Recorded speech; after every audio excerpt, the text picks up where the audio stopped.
Welcome everyone. My name is Justin Reich. I'm the co-founder of EdTechTeacher. I'm here with Tanya Abrith, who's one of our fabulous associates, and we're excited to have a chance to talk to you this afternoon about applying and submitting a call for proposal to the EdTechTeacher iPad Summit in Boston is the next one that's coming up in November. But we can talk broadly about what makes a good panel submission for an EdTech conference coming up. So I am a former high school social studies teacher, and I'm now a teacher educator at Harvard and at MIT, and work with Tom DeCord to co-run EdTechTeacher, and I'm thrilled that Tanya is going to be joining me today.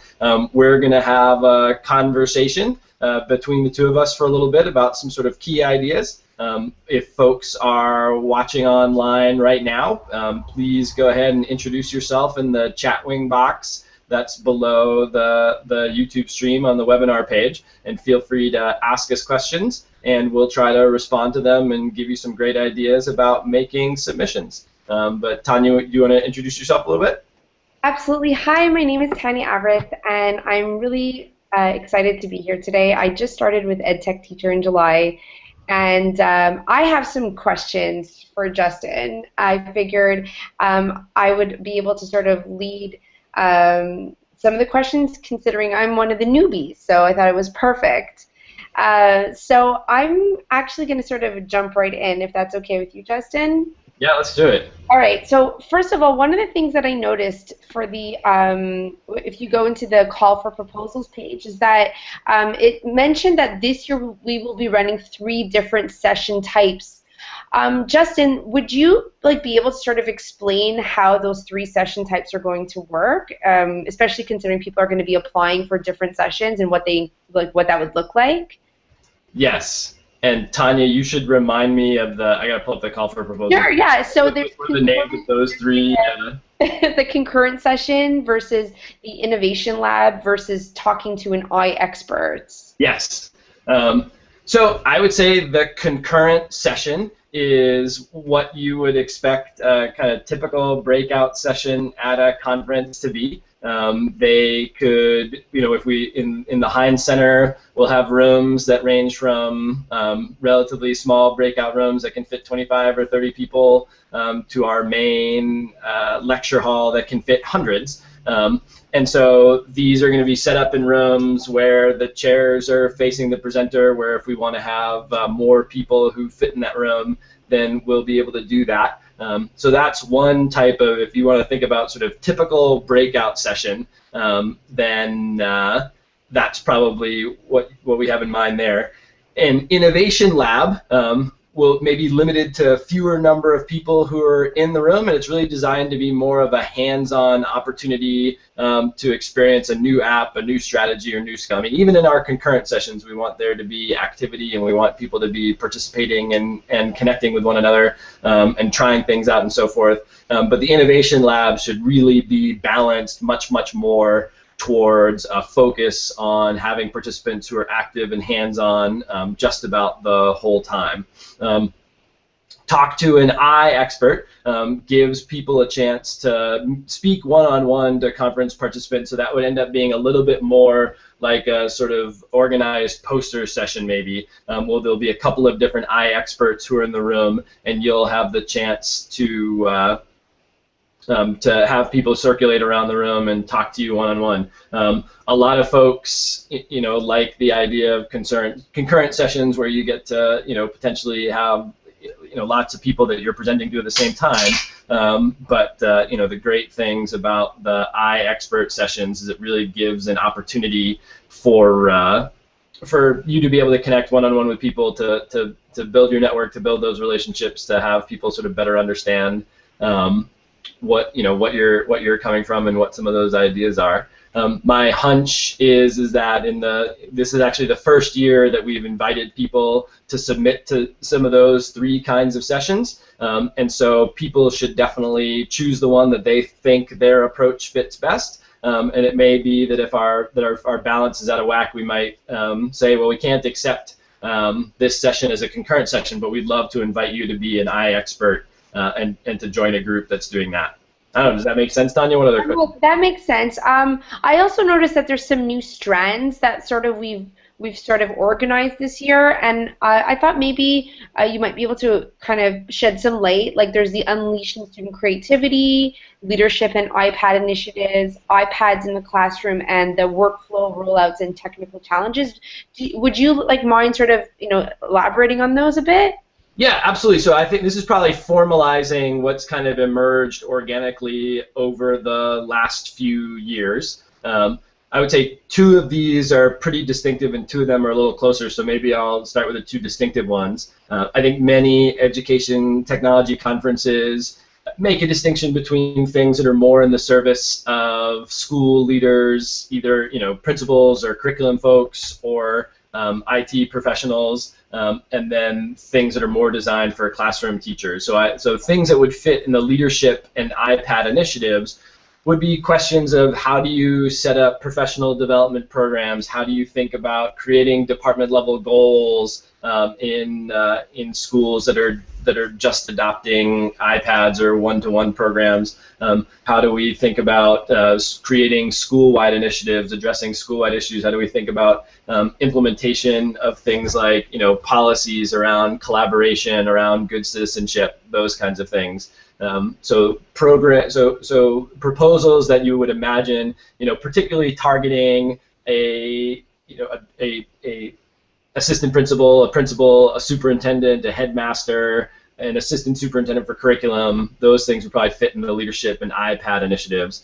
So I do a talk, or have for the last couple of years, called sort of like, I think it's the iPad leaders, or a leadership checklist for new one-to-one programs, which goes through what seem to be some of the kind of basic things that are really important but often get forgotten. Not so much from a technical side, but from a sort of cultural, curriculum, learning and teaching point of view.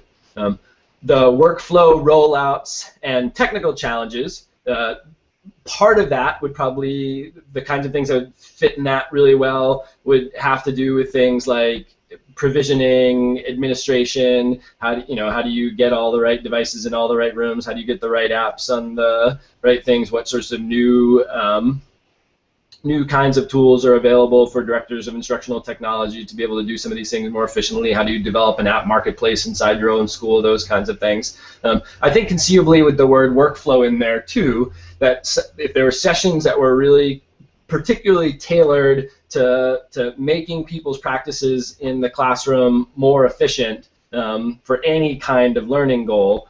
So thinking about, how do you move documents back and forth? How do you communicate efficiently with students or parents or those kinds of things? How do you organize your own life as a teacher with an iPad? That might fit in the workflow kinds of things. I would say unleashing student creativity and iPads in the classroom are probably pretty closely tied things. I would say the unleashing student creativity, those pieces really have a focus on projects that have to do with student media creation or learning goals that have to do with students developing media literacy or the ability to express their ideas, to develop and demonstrate their understanding by creating media projects, augmented reality, those kinds of things. iPad in the classroom is probably more of our catch-all for other kinds of sessions that have to do with how do you improve student learning experiences when you have access to tablets in your classroom.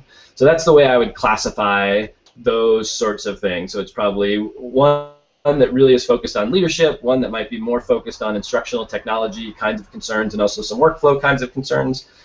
One where we're really interested in how we have students being producers and makers and creators and unleashing student creativity, and then iPads in the classroom, more of a catch-all for other kinds of ways to improve student learning in classrooms with the iPads. I don't know, does that make sense? It does make sense. And well, let's say I have an idea and it's kind of creative and perhaps it doesn't really fit in those 4 strands. Is it still worth it for me to submit and sort of see how it goes? Yeah, absolutely, sure. I think if you think of it as, if you're doing something that's probably targeted to leaders, then the leaders and iPads. If you're doing something that's probably targeted towards instructional technologists, fit in the workflow and technical challenges. If you're doing something that has to do with classroom teaching or out of classroom learning or things like that, then think about iPads in the classroom or unleashing student creativity. But it's basically just a way for you to signal to us where you think your proposal fits, and we can do a good job of helping figure that out. Great. So I'm excited. I want to apply. What are some of the qualities or some of the what are we looking for? What is EdTechTeacher looking for when when you submit a session to us? Yeah, that's great. So there are a bunch of us who will review the proposals. We don't always agree on which proposals are the best ones, and we have conversations about that. So I can give you my perspective, and Tanya, I know that you've done some of these proposals in the past too, and so you can weigh in as well. But I can give you a few things that I think are really important.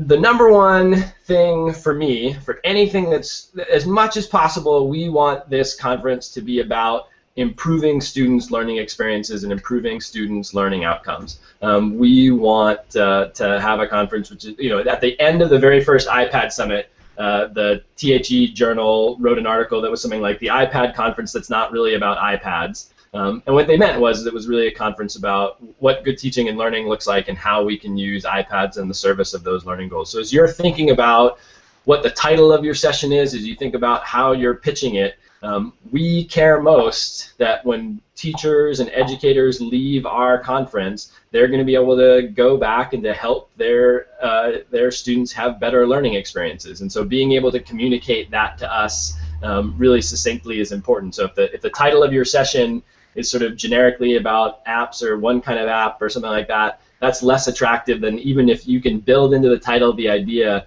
that what we're really talking about is improving some kind of student learning opportunity in some particular dimension. So that, I would say, is one of the biggest things. That goes back, when Tom DeCord and I wrote our first book, Best Ideas for Teaching with Technology, all of the chapters weren't named, and this was a while ago, all the chapters weren't named after technologies. They were named after the kinds of things teachers want to do with their students around assessment, building research capacity, building the capacity to have students share media presentations and those kinds of things. So we're really pretty focused on how can we make student learning better in these spaces. So that would be probably the number one key tip. A second one, and this might be more towards my bias. I'm not 100% sure that all the reviewers would agree with me on this one. But I really like presentations that target something more narrowly. So I'm really interested in, if I have a choice between going to a session that's about, I thought of a couple examples of these the other day, but there was one that was about supporting introverted learners. So in some ways, it was broadly about different kinds of communication technologies and different ways for students to be able to express themselves. But by taking on a kind of narrow focus, how do we serve students who are more reflective, who take longer to think their thoughts, who may be less enthusiastic about sharing out loud, there's something sort of about the design of that got me excited more so than something sort of generically about communication. When there was another one that I was looking at, it was about the flipped classroom, but it was in particular about how do you create learning experiences that are sort of at-home simulations for students. So how do you make sure that if you're doing flipped classroom kinds of things, you're not just asking students to watch lectures at home, but you're having them do these exploratory simulations or other kinds of experiences that maybe normally you would have to have in a lab, but you try to have them happen at home. So to me, that's more compelling than sort of teaching science with technology, is kind of teaching some particular domain. Now, obviously, if you make that too small and too narrow, then maybe it becomes less attractive. But that's one thing that I think we're looking for in the application. When you describe whatever kind of session you apply for, when you provide a detailed description of your presentation, we really want to see that there's some kind of opportunity for participation, for activity, for the audience to be involved, for people to be able to do things. And obviously, one of the features of conferences is that the sessions are short. They're sometimes just an hour long. And some sessions, if you're working through some really great learning ideas or learning theories, it may take more time for you to share some of that as a presenter and to give people some chances to talk about that. But certainly when you're giving us a detailed description of your presentation, if you can be telling us what people will do in that session, then that's more attractive than just what you're going to talk about and what kinds of things people will listen to. I'd like to piggyback on that. Yeah, go ahead, please. When I started working for you, for Tom and you, Tom gave me some really great advice. He said, don't suffer from the curse of knowledge. And he says, we all do that. We all try to cram so much information into our sessions that we end up losing like our main idea. And he taught me that like less is more, especially when you're dealing with within a conference setting. So like focusing, like what he sort of taught me was that it's really important to sort of focus on like a big idea and try to sort of work your way through that idea than trying to focus on way too many small ideas or putting too many big ideas into too short a period of time. I think that's exactly right. I think for many of us, there's lots of good cognitive science that we can really only keep a few things in our head at any given time, and most of us can only leave a presentation with a handful of big ideas. So I think it's great advice to think carefully about what those 1, 2, 3 big ideas are, and then as you're designing a proposal, be thinking very carefully about as you're designing your proposal, think about how you can communicate in the title, in the description, and make it really clear to us that it's really clear to you what the sort of 1, 2, 3 nuggets that you have for folks are. So we actually have a question from Cindy. Yeah, let's answer Cindy's question. Yeah. So she said, who do you expect to be there? Will there be lots of novice users, people who are getting ready to adopt an iPad program? So who's our audience, essentially? Like, that's a really good question. It's a great question. So last year there were about 900 folks who came to the iPad Summit Boston, so there's a pretty wide range. Most of them are K-12, but we do have some folks who lean towards early childhood education and some higher education kind of people in there. One of the things that I think is great about the iPad Summit is that we actually have a pretty diverse kind of set of functional responsibilities. So it's actually a conference where there'll be teachers, there'll be IT professionals, there'll be administrators, there'll be superintendents and principals and headmasters. There'll really be kind of the full range of people who are involved in education. There'll definitely be a number of novice users. I would also expect that there'll be a bunch of folks who are looking for who are looking for more advanced, more kinds of new ideas. I mean, there are definitely people who have been there's Svetlana, I'll get her last name wrong, Grimshaw, but who's been coming to EdTechTeacher programs for a decade now, and who comes with an awful lot of experience, but loves being part of our community. And seeing what you can learn with each. We have some EdTechTeacher groupies that like come to a lot of our sessions and family members, people who are connected to us for a long period of time. There'll be many people there who are, it's funny to think about how this evolved. When we did our very first iPad Summit in Boston a number of years ago, there were many more teachers who were in places where they were just starting an iPad program or just thinking about it or running pilots. Now I expect this year we'll have some people who are in the pilot stage, but also people who are much further along and who have been doing this for a few years and really looking at kind of what the next level of work looks like. So as and Cindy, if you have other sort of more specific questions, please drop them in there because that's great. But I would say if you can definitely in your description, if you feel like what you've got it would be of service to a more particular audience, then I think saying that is great. I think what we'll be looking for, certainly as we're putting the whole program together, what we'll be looking for is can we make sure that we have a number of sessions that are really focused on serving novices and serving people who are just getting started, and then also some sessions that we think would challenge people who have more of the basics underneath their belt. I could be wrong, but I find often if you're at the level of app smashing, you're usually a little bit more advanced. Yep. So if you're proposing, if the things you're kind of demonstrating and what you're doing involve using multiple apps or having sort of kinds of workflow that involve connecting a couple of different apps together, then that will be something that will be more challenging for folks. And obviously there are some sessions that are about big ideas, that are about learning goals, that are going to be applicable to a wide range of people. That'll be good reminders even for folks who have been doing this for a long time. Are we does when we go through the reviews, are there have we ever accepted presentations that were not necessarily about the iPad, but about another tool that could be used with the iPad? Do we have Google sessions? Yep.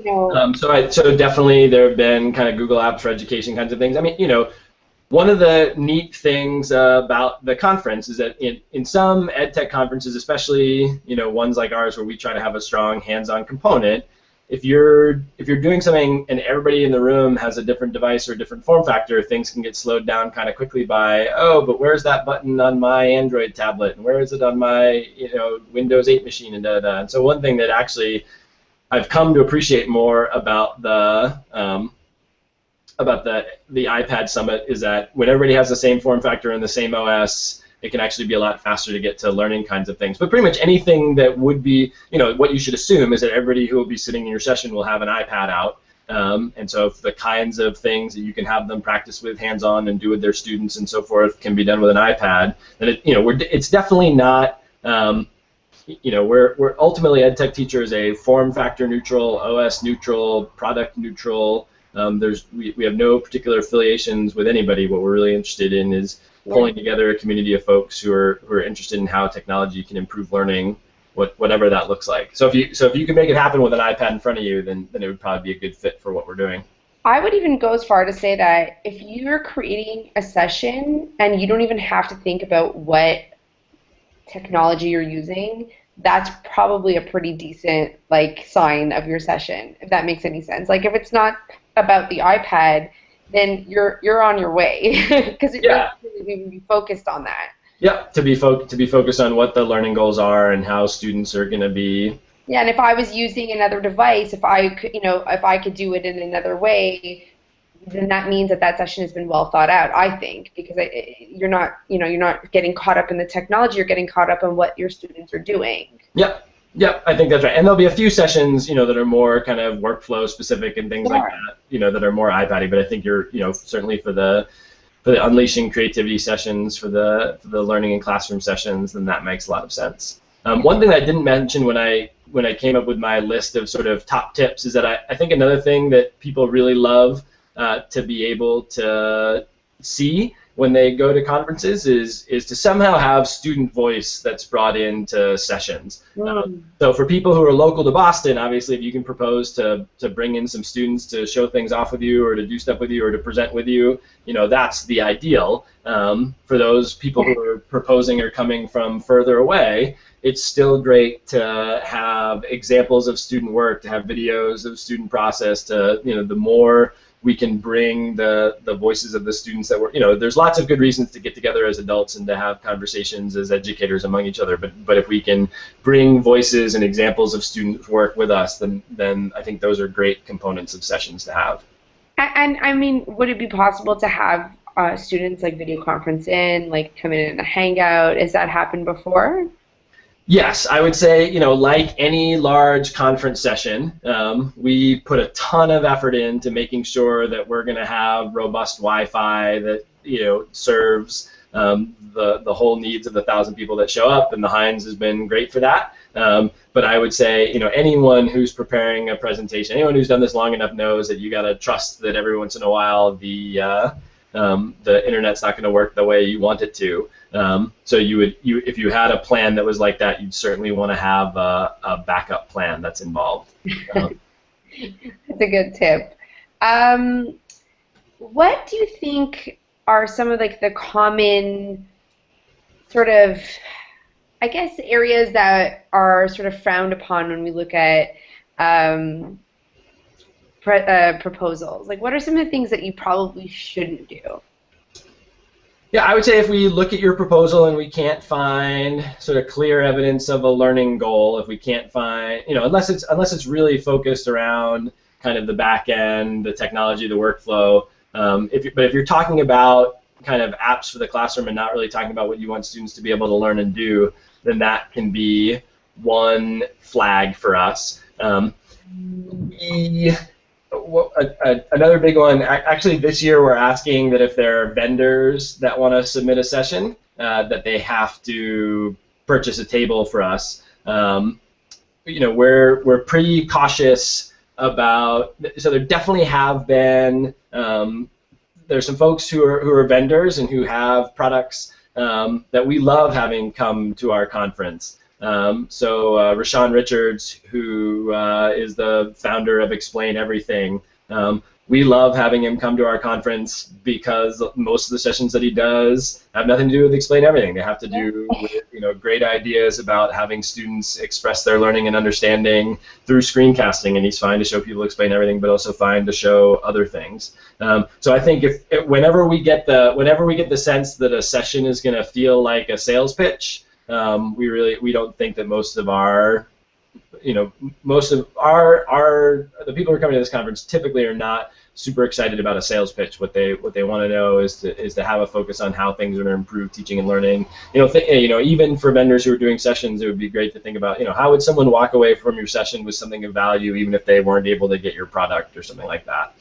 So that's probably one. So those are two no-nos there, being kind of too focused on an app or a particular device and not focus enough on what learning goals are, to be too focused on a kind of vendor sales pitch kind of thing.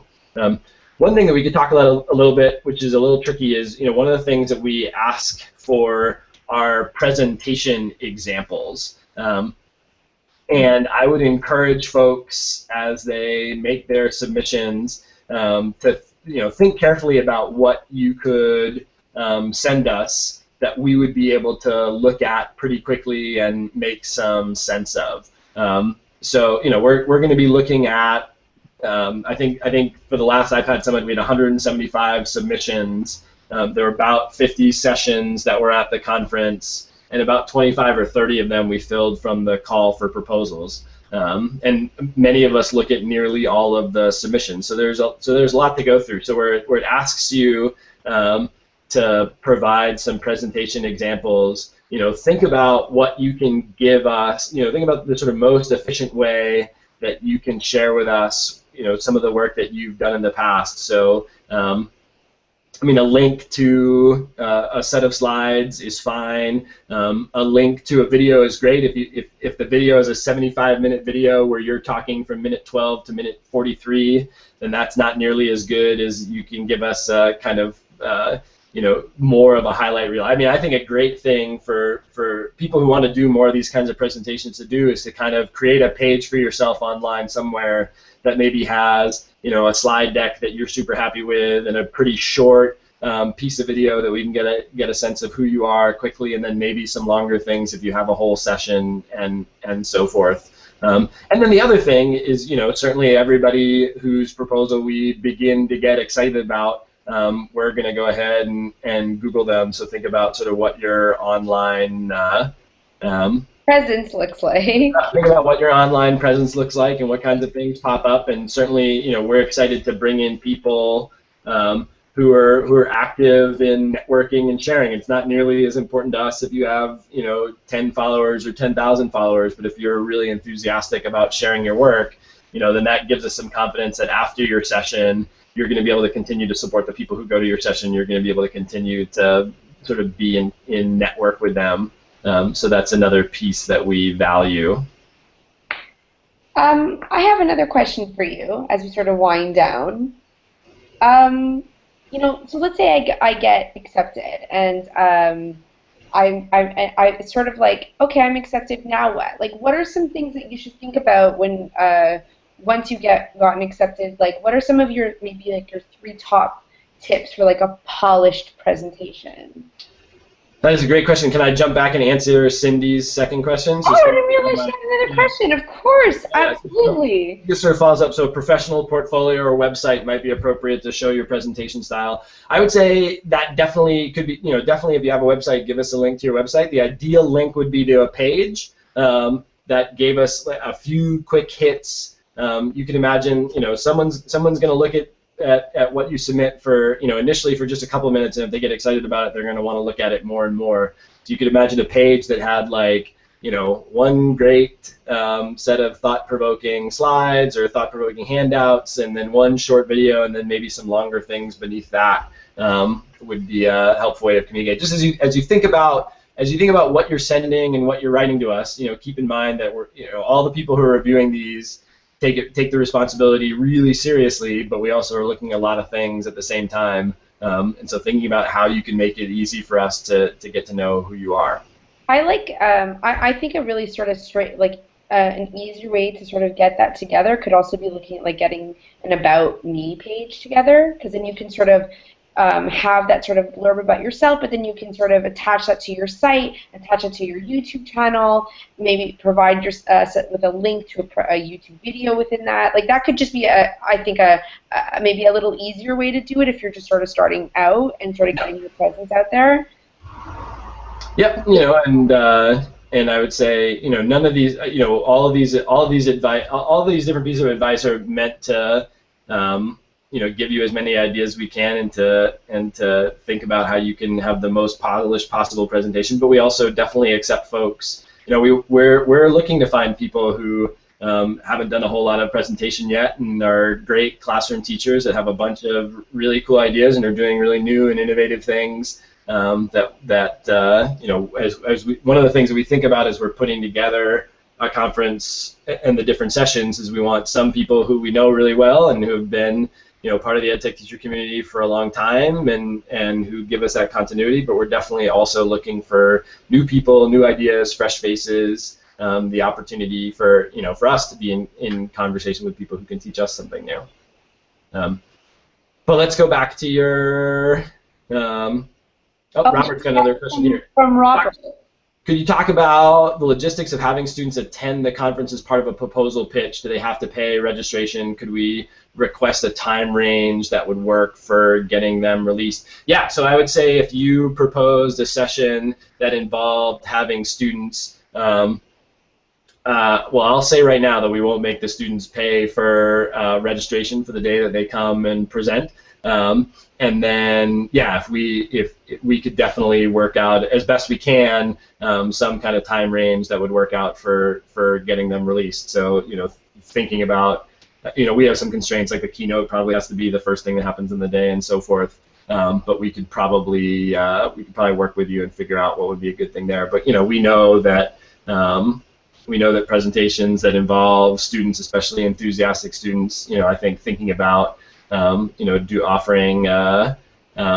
offering one of the innovation lab sessions where students are helping deliver some of that. Robert, if you're in town, that would be a presentation that would be a proposal that we'd love to see. Should we jump back, or do you have anything else to add before we sort of look at okay, been accepted, now what? Yeah, let's do accepted now what, and then if people have more questions that are in the chat window here, we can just keep jumping back, and that's fine. Well, so my question was, so I've gotten accepted, I'm going to be presenting, and the hard part, I guess, at this point, well, it's sort of almost done because I've gotten in, but now I'm going to put together something. And so what would you say, Justin, are some tips that you would give to presenters, especially I mean, some people, it might be their first time and they're just sort of getting used to it, and it's a little different than teaching a lesson in a class. So what kind of strategies would you give someone sort of starting out? Yeah, so I think about a few different things. One of them we've already talked about is really making sure that you have a very clear idea in your mind about what you're hoping that people take away from this session. And you might have, over the course of an hour, there might be a lot of different dimensions of those one or two things that you touch on, but you really want to have the sense that people can walk away. If somebody says, "What's your session about?" you can explain it in a sentence, in a thesis, in a tweet, that kind of thing. So that would be one. And then as you look through your session, be thinking about, does every part of what I'm doing kind of connect to that big idea? think carefully about how you want people to participate and be engaged. Generally speaking, we're more enthusiastic about sessions where people get a chance to do some things than sessions where people are just watching the whole time. So as you're thinking about how you're, and I think participants like that too. All that totally depends on what you're doing. If you're talking about how to help students get involved in these really long, month-long kind of active learning, inquiry-based projects, then you're not going to crank out an inquiry-based project in an hour. But think about how you could have participants in your session looking at student work, or talking with each other, or creating some small piece of something, or so forth. So thinking about how you can build a little do into what you're doing, I think, is helpful. Think about other kinds of ways of getting people to share what their background is or where they're from. You definitely don't want to have everyone introduce themselves, because there's going to be too many people in the room and that'd be too long. But think about how you could use some polling or other kinds of things to get a sense of who they're and how you're going to be able to serve their needs. Think a lot about what kinds of online resources you're going to provide to folks to continue the conversation with them beyond the length of your session. So what kinds of online resources can you provide? What kinds of conversations can you point them to? What kinds of networks can you build them into that will help them address those kinds of issues? And then, I would say, the more you have a chance to, if there's parts of in which you're going to be talking and doing some direct instruction, practicing some of that direct instruction and making sure that it feels polished and prepared, and that you know what you're doing. One kind of generic piece of advice I also give too is as you're designing a sort of flow through things, you're going to design what you think is about an hour's worth of ideas and learning experiences, but think about what would happen if what you plan for the first 20 minutes take 40 minutes or something like that. So think about how you can make sure that you have some materials that you're sort of prepared to jettison. Don't have your whole hour kind of build up to this last crescendo where everything only makes sense if you can get through the last 10 minutes, in case you don't get to the last 10 minutes. So think about that a little bit in your design. And then I think it's great to, as you're thinking about presentations, to do some writing about ideas, do some blogging about ideas, and get things out there so that you can get some feedback from people in your network and so forth. Isn't that some good advice to leave people with? I think that you've covered a lot of my questions. I don't know if anyone else has any other questions. Bart had a question about how long a typical session could or would be, and the concurrent sessions are going to be about an hour, and the innovation labs can be 2 hours. So that's a good time frame to think about. You can also, maybe we can post in the schedule from last year. I had this pulled. Oh, here it is. So you can go to EdTechTeacher iPad Summit BOST 2013.sched.org, which is here. And I'll put it in the link to the chat. And you can see a little bit about how the conference was organized last time, some of the sessions that we chose, and some of the ways that we kind of organized the conference there. And I've just put in the chat, if people are interested in not to register, I should have said, to submit a proposal, but that's what I meant. I've put in the link there as well. Yes, please. No, I hope that all the folks who are listening will submit something. We're super excited to hear from you. One of the things that we love about putting this conference together is the opportunity to kind of bring new people into our community. We really believe strongly. We're lucky to have a lot of great folks who've been working for EdTechTeacher for a long time, who we think are doing really fabulous work, and we want to be able to share some of the things that they're doing. But one of the most fun things about pulling this conference together is we want to build a community of people who can support each other, as the whole year and as the years go on. And so we're excited for new faces and folks we haven't heard from before. So I hope that everybody who's here and who's listening and who's watching the recording will submit by the by next Friday. I hope to meet them as well. The iPad Summit has like been a big part of my life. It's where I first met you guys and changed a lot of my thinking. So I'm really hoping that I get to meet a lot of these people and we can change our thinking together. Cindy has another question. Or guest 30. If we poll people's experience with the topic and adapt to that level of knowledge, is that a good beginning to group participation? Yeah, it definitely can be, and we don't need to have every session that does that. Also, just making session feel open for people's ideas. I think that's really important. You know, one of the things that you'll get for the people who are selected to be featured presenters, where they could assume that there's going to be many, many more folks in the room. You know, if you're asked to give a presentation in one of the lecture halls where there's 200 people or whatever, then I think people are expecting more, that they're going to sit and listen to some ideas. But certainly, if you're doing things that are more related to the innovation lab and things like that, think about how you can find out where people are at and how you can serve them, and think about too what can you do during the course of your session that'll get the people who are in there networked to one another and connected to one another and able to keep learning as the session goes on. But we definitely want, as much as possible, the event to feel like a place where we're all sharing ideas with one another. I think that a good piece of advice that I would also give is just like you're adaptable when you're a teacher in your own classroom and you sort of feel out your room. Sometimes I've noticed it's the same thing with my sessions. I'll find sometimes maybe I've decided that this particular audience that's in the room I can kind of sense by the questions that are being asked or the way that it's going. Sometimes I'll sort of say, okay, you know what, I'm gonna be able to talk about this in a different perspective. So I think sometimes being adaptable in your sessions is really important as well. Yep, I think that's exactly right. Well, good. Well, this has been a great conversation. If other folks have more questions, sort of speak now on this or forever hold your peace. But there's a hashtag that we use for all kinds of conversations related to iPads and education and EdTechTeacher, and that's EdTechTeacher, and that's the hashtag that we'll use at the conference.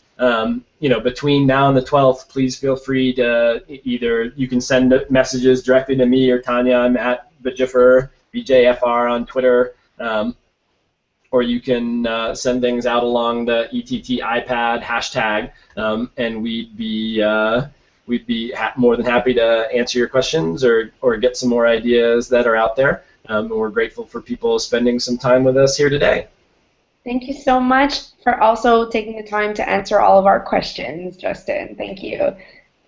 Terrific. All right. So we'll see the rest of you online, and we're looking forward to getting everyone's submissions to the call for proposals by the 12th.